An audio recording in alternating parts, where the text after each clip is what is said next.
Stop waking up every day as if nothing has changed, when spiritually everything has. You've been forgiven, shifted, marked, and yet you still move through life like the same wounded, reactive, fearful version of you that old seasons shaped.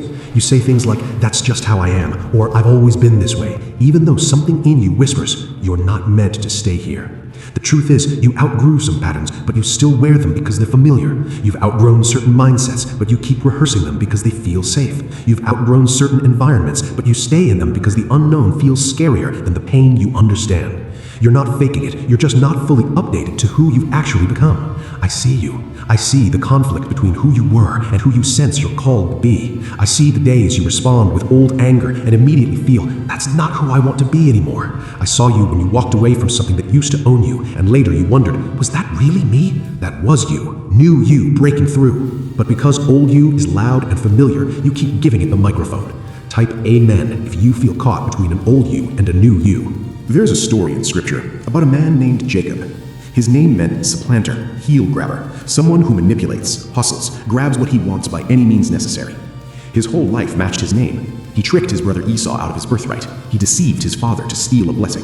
He ran from consequences and landed in cycles of being tricked himself. Jacob knew how to survive. He knew how to scheme. He knew how to fight for himself because he didn't trust anyone else to. Years later, Jacob is headed back to face Esau, the brother he wronged. He's terrified. He's bracing for payback. On the way, he sends his family and possessions across the river and stays alone one night. No distractions, no noise, just Jacob and his fear. That night, a man wrestles with him until daybreak. This isn't a quick, pretty encounter. It's messy, exhausting, confusing. Jacob doesn't even fully understand who he's wrestling with at first. All he knows is, "I cannot keep living as the old me. Something has to change." He clings and says, "I will not let you go unless you bless me." The man asks, "What is your name?" God already knows it, but he wants Jacob to say it. "I am Jacob. I am the struggler, the schemer, the one who learned to survive by control and manipulation. I've been living this identity my whole life." Then comes the shift.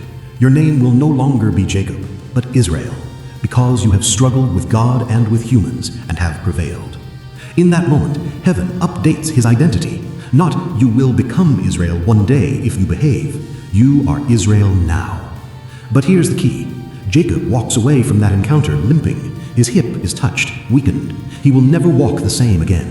The limp is important. It's a physical reminder that he can't move like Jacob anymore, even if he tries. His strength and stride have changed. And yet, for a while, people still call him Jacob.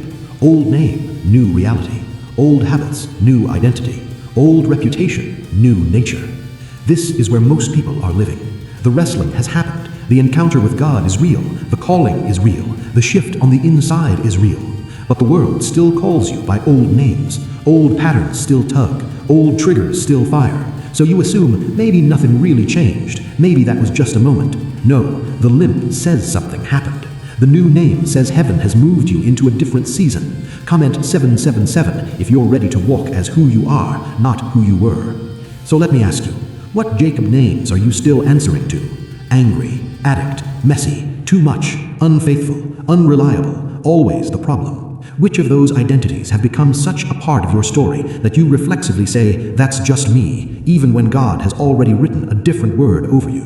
The wrestling season you went through, those nights you cried, those days you humbled yourself, those decisions you made to leave what was killing you, those weren't random. That was your Jabbok River. That was God meeting you in the dark, touching what you used to lean on, and naming you based on your future, not your former. Heaven has already updated your file. You're the one still logging in under the old username. Within the next 30 days, you're going to face a situation that would have triggered an automatic old you response. Rage, running, shutting down, self-sabotage, people-pleasing, lying, numbing, self-hatred. You'll feel that familiar impulse rise up, and right there, you will have a holy pause. Not because you're perfect now, but because new you exists. That pause is your doorway. Here's your action. In the next 72 hours, do this simple but powerful exercise. Take a blank page and write 2 headers. Old me believes, new me knows. Under old me believes, be brutally honest. Write the lies and narratives that used to or still run your life. I'm on my own. No one really stays. If I don't control everything, it will fall apart. I always ruin good things. I'm just like my past. Then under new me knows, write what God has been showing you instead. I am not alone, I am accompanied. Some people left, but God stayed, and he can send new. I can release control and still be safe. I can learn, repair, and do differently. My history is not my destiny. You're not writing poetry, you're writing alignment. This becomes your reference when old scripts play. Type Amen if you're willing to stop agreeing with the old scripts. Now choose one specific area where you've noticed the stirrings of Israel, the new you. Maybe you've started telling the truth more quickly. Maybe you've walked away from a temptation that used to own your yes. Maybe you've been more gentle with yourself than ever before.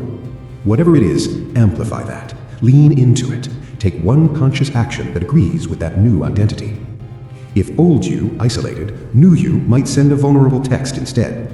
If old you coped by numbing, new you might sit in the discomfort and talk to God honestly for 5 minutes instead of running.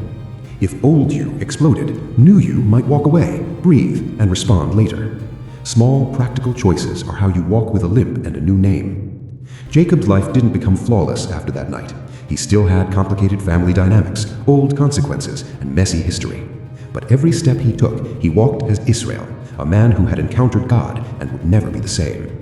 Some people took a while to catch up to that reality. Some probably never did. That didn't change who he had become. Over the next 30 days, you will hear old names, out loud from others or inside from your own memory. When that happens, you don't have to argue. You don't have to preach a sermon. Simply, internally or quietly out loud, answer with your new reality. That's who I was. It's not who I am.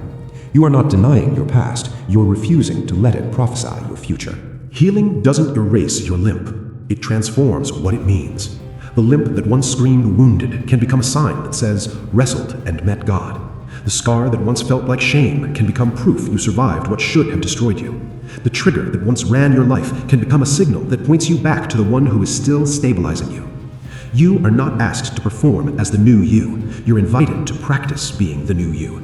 That will include days you slip into old patterns. When that happens, shame will rush in and say, see, nothing changed. You're still the same. That's a lie. One stumble does not resurrect Jacob and bury Israel. It just means you reverted for a moment. The invitation is to get back up faster, apologize quicker, course correct sooner, because new you cares now in ways old you didn't. The next 30 days are not about proving to God that you've changed. He already knows the work he's done in you. They're about proving it to yourself by walking differently, one decision at a time. Your job is not to be flawless. Your job is to stay honest, stay responsive, and stay in step with the identity he's already spoken. You are not doomed to repeat your old life on loop. You are allowed to surprise people. You are allowed to surprise yourself. You are allowed to become someone your past never predicted. Heaven has already moved you into a new season. Old rooms may still call your name, but your key fits different doors now. Walk with your limp. Wear your new name. Let your steps tell the story. Yes, I wrestled. Yes, I bled. But I am not who I was, and I'm done living like I am.